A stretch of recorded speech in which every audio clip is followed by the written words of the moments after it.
Elon Musk. You know the companies, right? Tesla, SpaceX, X. But what if I told you they aren't actually separate businesses? Well, based on a pretty revealing conversation with Musk himself, they're all pieces of one single massive theory of everything. So today, we're going to connect those dots and uncover a vision that stretches all the way from the phone in your hand to the very nature of reality itself. So what's the end game here? It's the question everyone's always asking about Musk. And the answer is, frankly, way more ambitious and a lot weirder than most people think. This isn't just about selling products. It's about fundamentally rewiring the future of humanity. So yeah, you've got to stop thinking about these as just separate companies in a portfolio. Musk sees them as puzzle pieces, and they're all designed to fit together to form this one overarching theory of everything. To really get it, we need to see how each piece connects to the next. And we're going to start with the one you probably use every single day. All right, part one. The consciousness machine. This is where we figure out how a simple social media app somehow fits into a grand cosmic plan. And it all begins with a platform that used to be Twitter. To really understand Musk's vision, you have to completely change the way you think about X. It's not just a social network for posting updates or memes. In his grand plan, it serves a much deeper, almost philosophical purpose. The core idea here is something Musk calls a collective consciousness. He imagines X as a tool to basically wire all of humanity together. Think about features like automatic translation, dissolving language barriers in real time. The goal isn't just to help people chat. It's to create a single, unified human mind. And this quote from him gets right to the heart of it. This isn't about chasing engagement or going viral. The whole point of building this collective human brain is to make us, as a species, better at understanding the universe. He uses a really simple analogy to explain it. One person can't build a spaceship. It's impossible. But a whole group of people sharing information and skills, they absolutely can. So his logic is, if you can improve the speed and the quality of that information flowing between all of us, our collective ability to achieve incredible things just skyrockets. Okay, so if this collective consciousness is the how, then the next big question is, what for? What kind of world is this super connected humanity being built for? Well, that brings us right to our next section, the future without work. Musk makes a pretty shocking prediction about the future. He thinks that in less than 20 years, the world as we know it is going to be completely, fundamentally different. Yep, you heard that right. He truly believes that AI and robotics are going to advance so fast that human labor will become optional. It's something you might do as a hobby just because you feel like it, but not because you have to.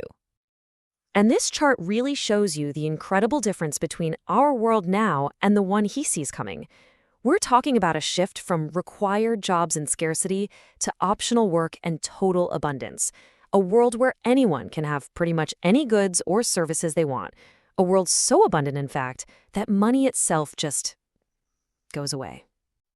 And the logic behind this is actually pretty straightforward. Musk sees money as just a database, an information system for keeping track of and allocating human labor.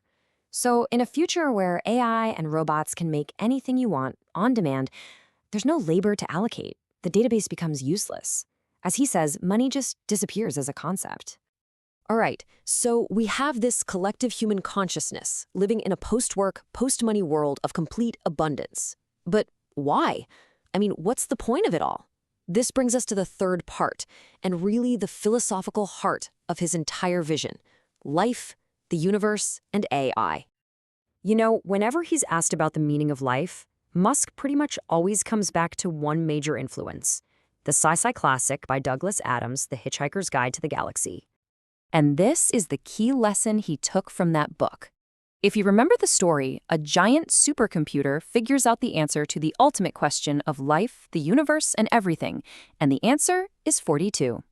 The problem is, nobody knows what the original question was. So Musk's whole point is this: the universe is the answer. Our job as a species is to expand our consciousness until we're finally smart enough to figure out what the right questions are. And this leads us to the final and definitely the deepest layer of his worldview. This is the idea that gives context to everything else. So for our last section, let's talk about the nature of reality itself and ask, are we in a simulation?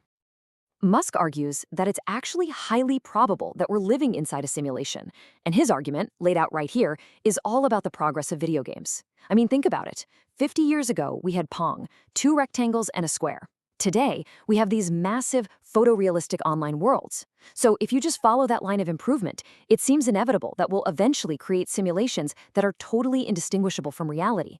And if that happens, there will be billions of these simulated realities, but only one base reality. So what are the odds that we just happen to be in the single original one?